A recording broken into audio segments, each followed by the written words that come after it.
department in those states did not have the ample resources and the administrative staff and the database and all the things that go into tracking these work hours. So all these people ended up losing their coverage. And there was one man in particular, he was a story about him was made. He actually lost his coverage. He could no longer get his medications. So he ended up actually getting sick, and he actually ended up losing his job because he was no longer deemed physically able or legally able to work that job because he wasn't able to take the principles of jobs that he had to take these meds. And so he ended up actually losing his job. So then he was without insurance, and then he was without a job. So I don't think that these work requirements are a good idea because we don't have... And I don't mean to interrupt you, but in those two states, right, even though they didn't work and they resulted in fewer people being covered, they kept the work requirements. Right.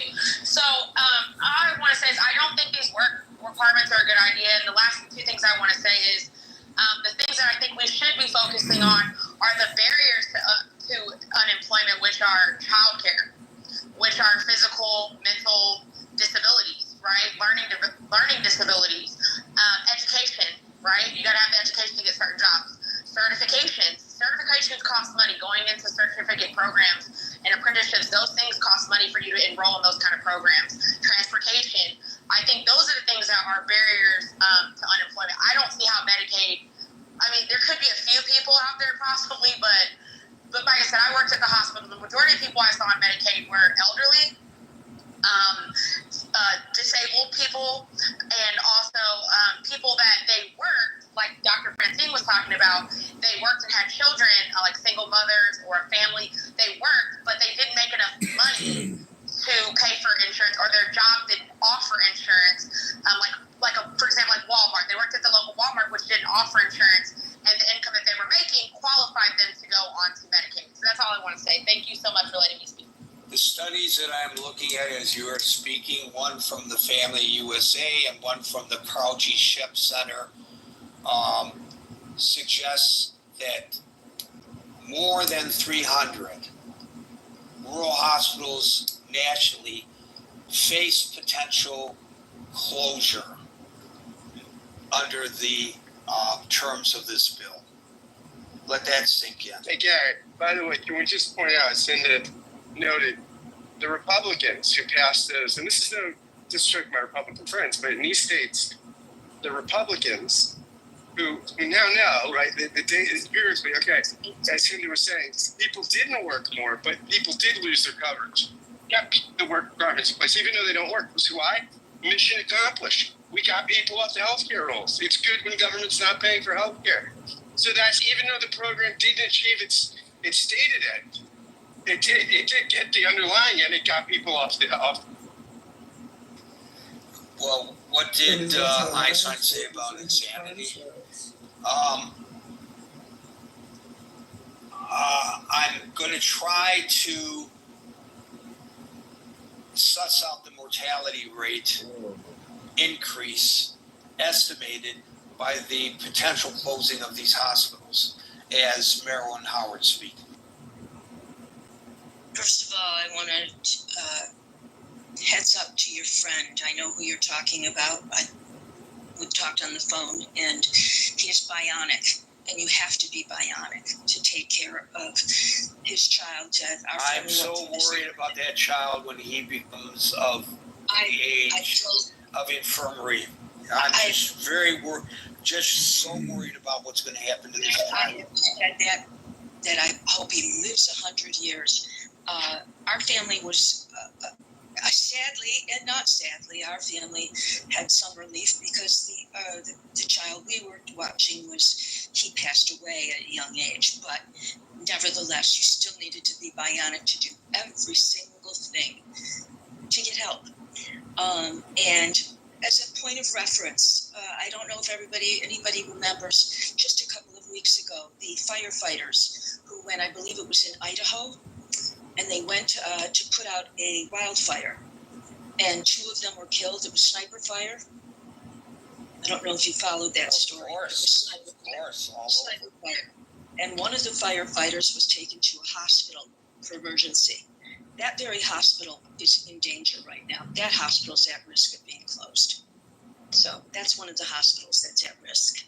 So that's something to think about, because I don't think we did think about it that day or that night. And I was up until about 2:30 in the morning. I did watch as much as I could because I'm a nerd. I did watch a lot of the voting and a lot of the, 5 down, 5 for, 5 for who's going to vote, who's this. And at some point, there was the reality, and it was mentioned, and not just by somebody of one party, but of somebody of another. It was mentioned that because Trump was on the phone all night and was getting angry in his tweets, you did have people that felt threatened. And these are people that, their futures felt threatened, and they felt that they could better represent their constituents, which I think is wrong, by giving in to him, and rather than sticking with what they wanted to stick with for their constituents. And all they're going to have when is just the video, the sound bites and the videos of them say, oh yeah, really raging for their constituents. And those people might not remember how those politicians voted. So but I did primarily want to say one slightly other thing. To what somebody said here about our health being our primary responsibility, and that maybe we fail at that. And that's not really true. There are reasons why some people get ill, and they have nothing to do with personal responsibility. They could have everything to do with genetics, all kinds of things. And in some instances, like my own, not on Medicare, not on Medicaid, thank goodness for the Affordable Care Act. Right, you should have died, and it had to do with a cancer that you received, and the cancer that you got had nothing to do with your lifestyle or taking care of yourself. Correct. So to be able to call to get insurance, which by the way, my employer was helping me to get insurance that was affordable, and not be asked if I had a pre-existing condition. I don't think people can ever contemplate what that's like when you're looking for reasonable health care and you are asked that question. And by the way, when I said you're not getting health insurance. When I said she should have died, it doesn't mean I wish you would die. No, it means that statistically, I know you know, but I'm trying to explain to the audience. Statistically, basically, Beryl is a miracle person, and that's literally. So I looked at this. I'm looking at statistics provided by the National Bureau of Economic Research, which is a nonpartisan group. And worst case scenario, because we talked about, I forget the figure that we used earlier, but it's the figures I'm looking at. 300 rural hospitals. I said we're at risk. I didn't say that the analysis suggested that 300 rural hospitals will close at risk. So this is worst case scenario. If 300 rural hospitals close, and given that in the aggregate, the estimated number of admissions annually that represents applying the research that they've come up with to that number, it comes to 2,340 additional deaths a year, tied directly to the closures. That's worst case scenario, but still, I think it's we can at least conclude that there will be people who die as a result of rural hospitals closing, if in fact rural hospitals close as a direct result of this bill. Thank you, Merrill. And now the last word goes to Howard. Thanks, Gary. Certainly a very stimulating conversation. I will be very brief. Pretty much the point I wanted to express has come out. Will eligible folks lose their Medicaid? and I think in many examples it's going to happen. But it's also the other side of the equation is even if you don't lose Medicaid, you may lose access to services. And the only other thing to add, just to kind of amplify it more, but with what's happening, and this came out earlier today, it was brought up about also automation and AI. So think about how much more difficult it's going to be if you are the risk of losing your medical services or your insurance, and then you're contending now with automation to help solve whatever health issues that you may have. And with that, Gary, thanks so much for allowing me to have the last word, and have a great weekend. So you were the second person to mention AI, and I just want to point out in closing, and it's not directly related at all to this conversation, but I didn't get a chance to see it, but I saw it on my screen, and I'm going to try to find it on YouTube or on the CNN website. They were just before we opened the room delving into AI companionship. Somebody earlier talked about people being lonely and so forth. And so the experts are concerned that already, and this thing is a new phenomena, where I guess you could go online and choose a companion. And the companion gets to know you.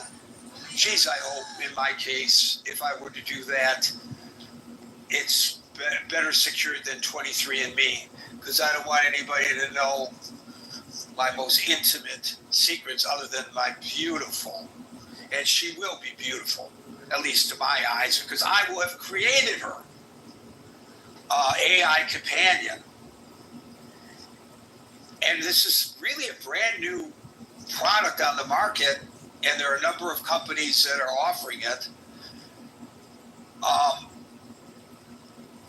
What I heard in the brief moments that I saw at the beginning of the piece on CNN, people are becoming romantically or otherwise emotionally attached to a non-human being. Their minds are changing.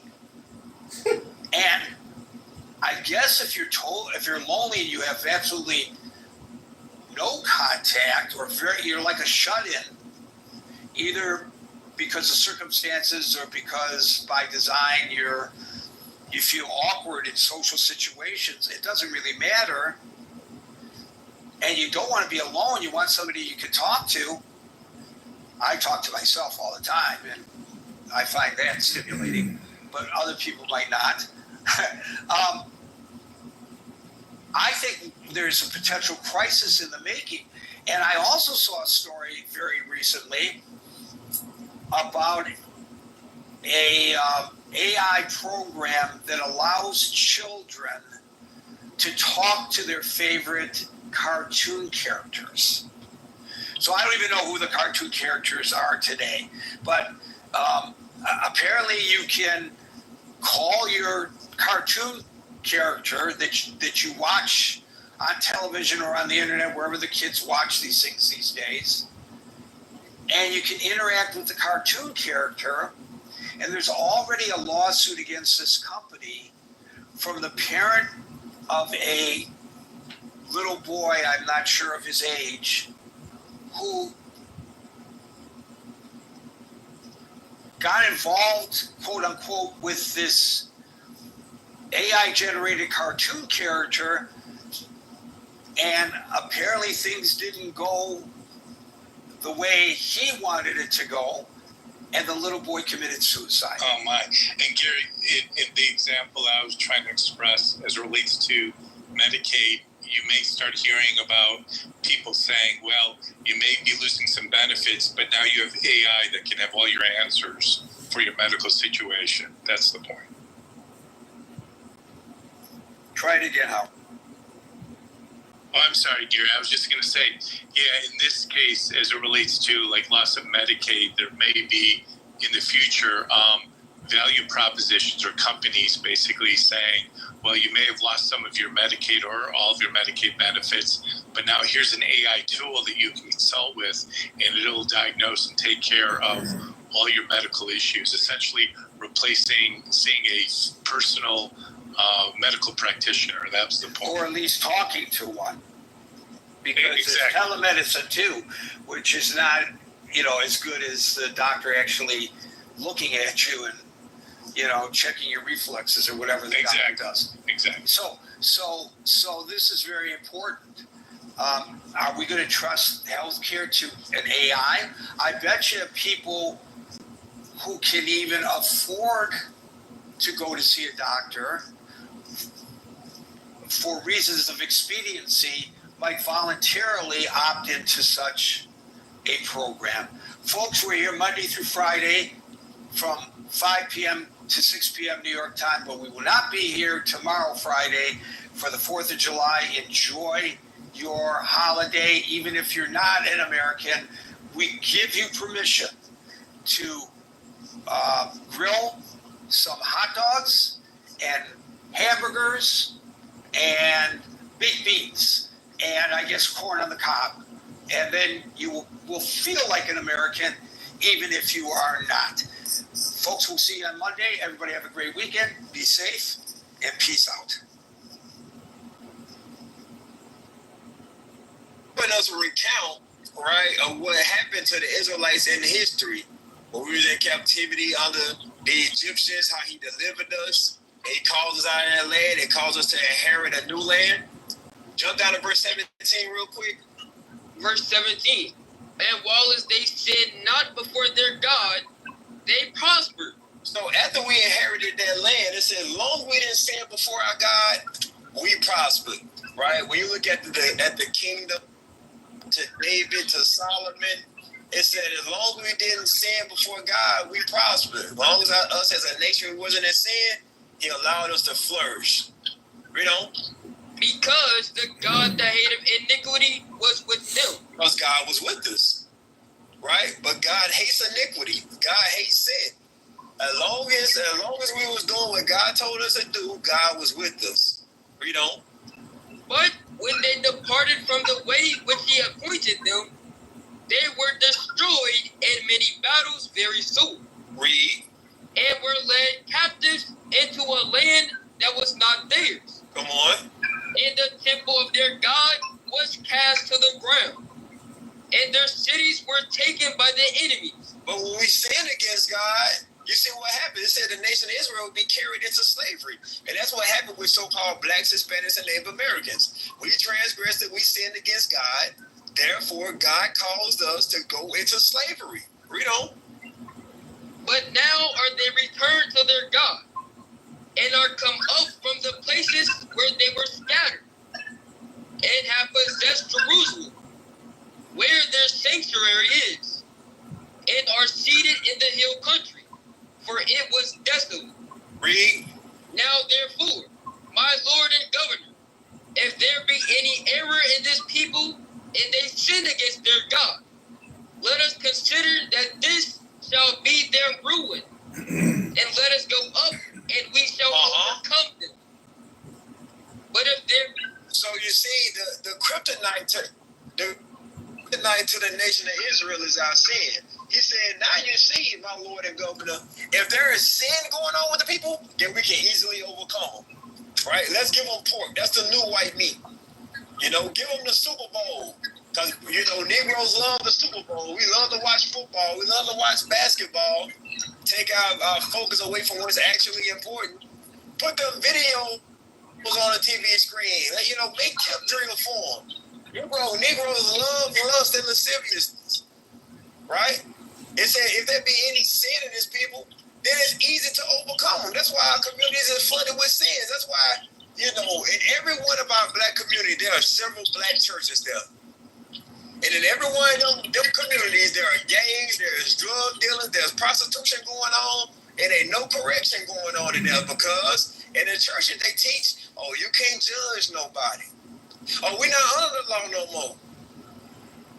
If we're not under the law and we can't judge nobody, then who's going to tell them to stop hoeing on the corner? judge, because from Christianity's standpoint, you can't judge nobody. Christianity allows us to continue in sin so we can stay in the lower state that we're in. Read the next verse. But if there be no iniquity in their nation, let my Lord now pass by. Lest their Lord defend them, and their God be for them, and we become a reproach before all the world. So they can't allow the truth of the Bible to be taught. Because if the truth of the Bible be taught, and you so-called blacks, Hispanics, and Native Americans, and the diaspora that have been scattered through slavery were to wake up to the truth of who you are and actually apply the commandments of God, this nation falls. Babylon the Great falls, Rome falls, France falls. Every nation on the face of this earth will fall when the nation of Israel repent and return to who they are. So no, they can't allow for you to hear the truth. Why would they allow that? If they want to continue their rulership, why would they teach you that Jesus Christ was a black man? Why would they teach you, that Jesus Christ only died for his people, the so-called blacks, Hispanics, and Native Americans? Why would they teach you got to keep the commandments? Why would they teach you? Yeah, right. So why would they teach you that? They wouldn't teach you that. I got two questions for you. Yeah, go ahead. First question. So, are you saying that the churches we know, like Sunday church, they are intentionally lying to us, or they doing it unaware? I think I know that some of them are unintentionally doing it, and others are intentionally doing it, right?